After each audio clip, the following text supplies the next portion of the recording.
비 오는 날 이걸 모르고 세차하면 어떻게 되냐? 그건 바로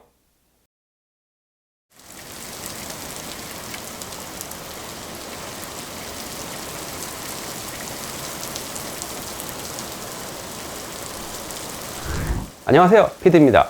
아마 이 영상이 올라가 있을 때쯤 아마 비가 올 거예요. 지금 태풍이 계속 올라가고 있는데 아마 지금 제가 이 영상 촬영일을 기점으로 해가지고 일기예보를 봤을 때 이 영상이 올라가는 날에는 비가 내린다고 했어요. 그래서 오늘은 비에 관련된 얘기를 좀 해보려고 그래요. 일반적으로 비가 오는 날에는 대부분 셀프 세차를 안 하시죠. 뭐냐면은 세차를 해봤자 또 집에 가는 길에 차가 젖으니까. 그렇기 때문에 비 오는 날에는 세차를 하시는 분들이 상당히 적어요. 하지만 우리 환자들은 비 오는 날에도 세차를 하는 경우가 꽤 있죠.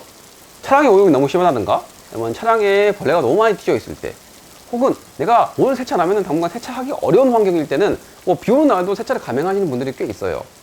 더군다나 요즘에는 계열지형 세차장들이 많이 늘어난 추세이기 때문에 적어도 비를 피해서 세차할 수 있는 방법은 많아요. 하지만 여러분들이 여기서 꼭 알아두셔야 될 것이 있습니다. 일방적으로 비가 오는 날에 셀프 세차를 하는 것 자체는 크게 문제가 되지 않아요. 똑같이 프리워시하고 폼 뿌리고 그리고 본세차하고 뭐 이거는 크게 다르진 않습니다.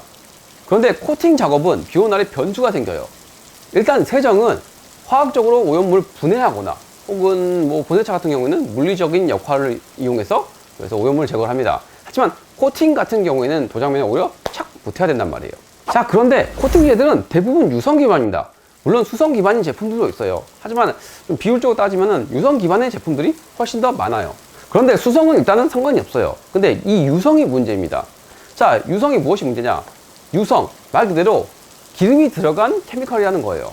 만약에 내가 코팅을 하는 환경이 외부와 노출되어 있다면 비 오는 날에는 아무래도 습도가 높기 때문에 공기 중에 아주 미세한 물기들이 많을 수밖에 없어요. 자, 그런데 유성 코팅제가 제가 기름이 들어가 있는 코팅제라고 했죠. 자, 말 그대로 기름이에요. 자, 그런데 기름의 특징이 뭐죠? 물과 섞이지 않죠. 코팅 작업 시 발생하는 미세한 습기가 물과 만나서 코팅을 방해하는 거죠. 자, 지금 여러분들이 보고 계신 장면은 얼마 전에 마 사장님이 촬영한 루미너스 LM 그래핀 스프레이 촬영한 장면입니다. 실은 이날 비가 왔어요. 더군다나 게러지가 좁은 환경이었기 때문에 게러지의 문을 열고 바깥쪽에서 촬영을 하는 그런 상황이었단 말이에요. 그렇기 때문에 외부에 있는 습기들이 게러지 안으로 다 유입이 되고 있는 상황이었어요. 루미너스 LM 그래핀 스프레이는 일단 유성 기반이고요. 뭐 써보신 분들은 알겠지만 상당히 뛰어난 발수력이 나는 제품으로 유명합니다.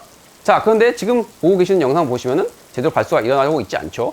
앞서 설명드린 대로 루미너스 LM 그래핀 스프레이를 시공하는 과정에서 공기 중에 있는 습기가 도장면의 코팅제와 같이 만나서 도장면에서 엉키면서 이 코팅제가 제대로 안착이 되지 않는 거죠. 그로 인해서 여러분들이 알고 있는 그런 화려한 퍼포먼스가 나오지 않는 경우가 발생을 합니다. 그럼 당연히 코팅제가 제 역할을 못하고 여러분들은 열심히 코팅을 다 해놓고 뻘짓하는 꼴이 되는 거예요. 그렇기 때문에 비 오는 날에 셀프 세차를 다 하고 코팅까지 할 계획이라면은 유성 기반의 코팅제보다는 수성 기반의 코팅제를 추천드립니다. 그리고 내가 어쩔 수 없이 유성 코팅제를 써야 된다. 그러면 게러지에 들어가서 외부와 완전히 차단할 수 있는 그런 환경에서 하시는 걸 추천드리고 시공 직후에 바로 나가시기보다는 어느 정도 경화 시간을 둔 다음에 출고를 하는 걸 추천드립니다. 자, 지금까지 우리가 비 오는 날 세차를 할 때 꼭 주의해야 할 한 가지 사항에 대해서 알아봤습니다. 이 한 가지가 어떻게 보면은 간략한 내용이지만은 엄청 중요한 거예요. 여러분들이 막 2시간, 3시간, 4시간 고생해서 코팅을 한 게 한순간에 헛짓을 한 걸 수도 있고요. 비가 온 뒤에는 다시 화창해지기 마련입니다. 그러면 햇빛이 엄청 쨍하게 비치겠죠. 자동차의 최대 적은 자외선입니다. 그렇기 때문에 이런 자외선의 열에 취약할 수밖에 없어요. 좀 그런 걸 좀 대비하기 위해서라도 어느 정도 코팅막이 좀 충분하게 버텨줘야 되고요. 그걸 방지하기 위해서 세차를 하셨다면은 비 오는 날에는 좀 코팅이 제대로 될 수 있게 제대로 알고 세차를 하시는 게 좋겠죠. 자, 오늘 영상은 여기까지입니다. 저는 다음번에도 여러분들한테 도움이 될 수 있는 새로운 정보를 가지고 다시 인사드리도록 하겠습니다. 오늘도 영상 시청해주셔서 감사합니다. 지금까지 피디였습니다.